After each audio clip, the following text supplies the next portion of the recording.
Is Picard the worst Star Trek dad? Welcome back to Nerdist News. I'm Hector Navarro, and today we're beaming to the distant future of the 25th century because we've got another new episode of Picard's third season titled Disengage.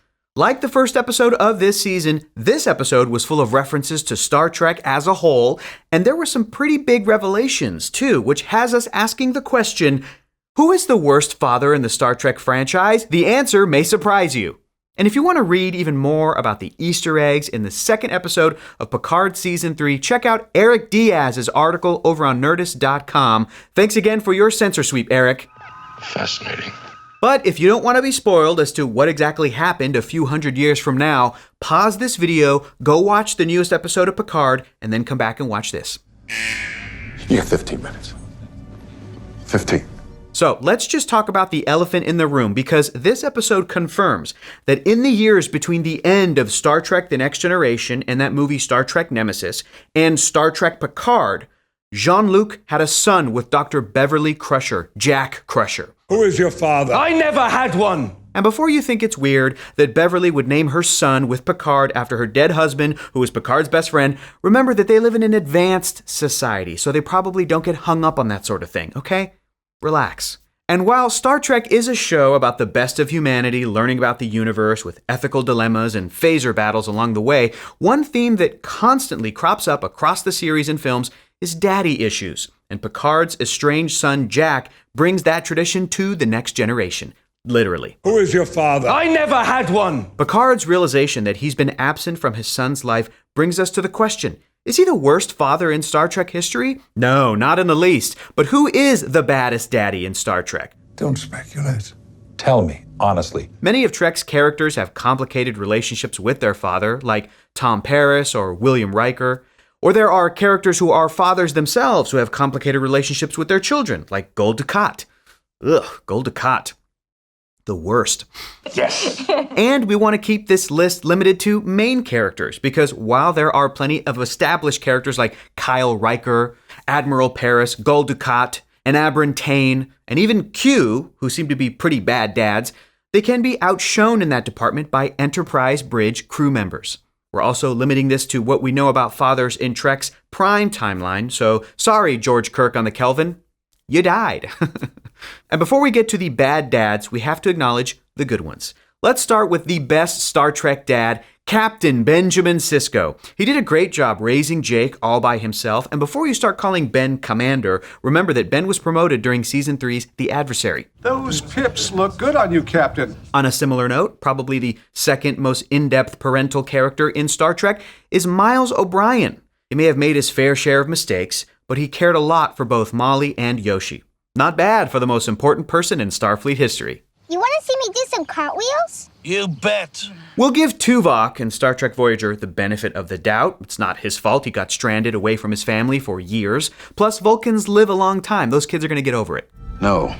We're also giving the benefit of the doubt to Geordi LaForge. We haven't seen him parent yet, but his daughter, Sydney, seems to have turned out well, her shuttle incidents aside. Because you crashed the shuttle? I was a cadet. Twice. Likewise, Captain Hikaru Sulu's daughter, Demora, also turns out well, following her father's footsteps as the helm officer on the Enterprise B as seen in Star Trek Generations. I know we're not covering the Kelvin timeline, but that Sulu also seemed to be a good dad.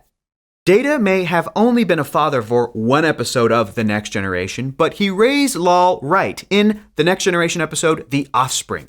It's a shame he never got to meet his other daughters, Daj and Soji, from the first season of Picard. Show me more, Father. Riker also seemingly has done right by his child, Kestra, raising her along with Deanna Troi, as we see in Picard Season 1, Episode 7. Nicely done. You cut out the venom sacs. Now let's boldly go into the bad dads, starting with the Vulcan Sarek. Spock and Michael Burnham's dad may be the most complicated one of all. He has a very adversarial relationship with his son Spock, even though he seems to have chilled out by the time of Spock's first death in the films. It was most kind of you to make this effort. It was no effort. You are my son. And he had his fair share of misunderstandings with his adopted daughter, Michael. Maybe we'll learn more about how Sarek parented his first child, Sybok, especially after Spock's half-brother was teased in Strange New Worlds.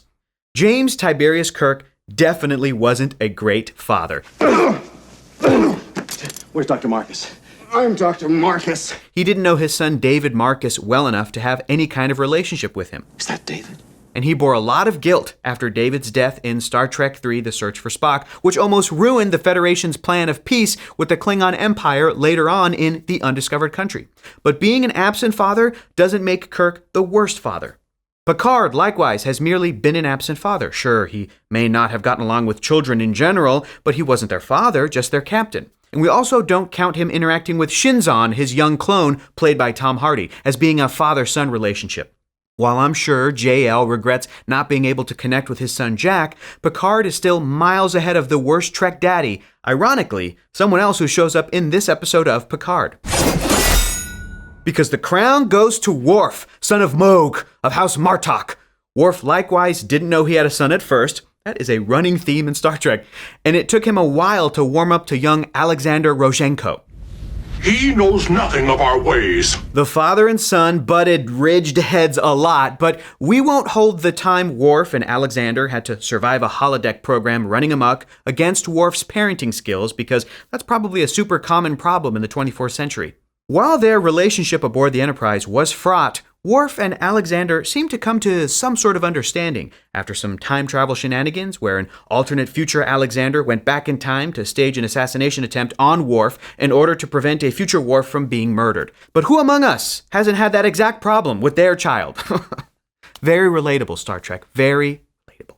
But afterwards, Alexander went back to live on Earth, and Worf doesn't see his son again for years until Alexander shows up as a member of the Klingon Defense Force during the Dominion War, which digs up a bunch of their old drama before they again make up. So maybe all's well that ends well with Worf. What are the odds we see an Alexander cameo in Picard's final season? No, you must earn victory. But beyond just the revelation that Jack Crusher is Picard's son, this episode of Picard also had its fair share of Easter eggs and references. The full list was compiled by Eric Diaz over at Nerdist.com, but we wanted to highlight some of them right now.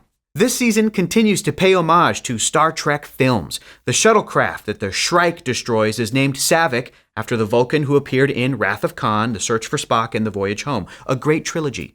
Saavik also became the captain of the original USS Titan. Good for you, Saavik.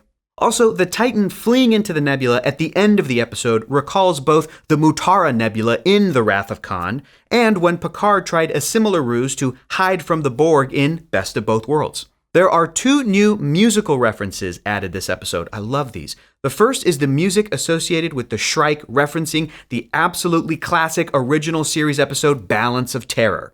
Also, Worf's appearance is accompanied by Jerry Goldsmith's Klingon theme from the original motion picture. Picard points out that one of Jack Crusher's criminal exploits took place on Binar 3. This planet was only seen in the Next Generation Season 1 episode 11001001.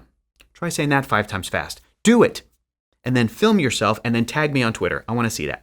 There were also a couple of Easter eggs for fans of Deep Space Nine. When Raffi looks up Sneed, we see that his known accomplices include Quark, Brunt, and the ever-talkative Morn. Sneed even has a baseball in his collection of human items, something he might have learned about from Quark. Sneed also name drops Section 31, which seem to be a lot less secretive than they were during the Dominion War in Deep Space Nine, if their existence is now known outside of Starfleet. With Raffi working for Starfleet Intelligence, we wonder if the shady organization could make an appearance as well. And we're excited to see what new references to Trek history we'll see when the 3rd episode of Picard comes out next Thursday. But in the meantime, what do you folks think? Who is Star Trek's worst dad? Who is the best dad? It's probably not the diviner from Star Trek Prodigy, right? And did you spot any other Easter eggs? Are you not seeing what I'm seeing? Let us know in the comments below. Thank you so much for watching, and for the latest and greatest in the world of pop culture, stay tuned to Nerdist.com. By the way, are we mentioning anything of Star Trek Prodigy? Worf Yes. and his son? Oh, wait. Just f***ing wait, bro. Oh, wait.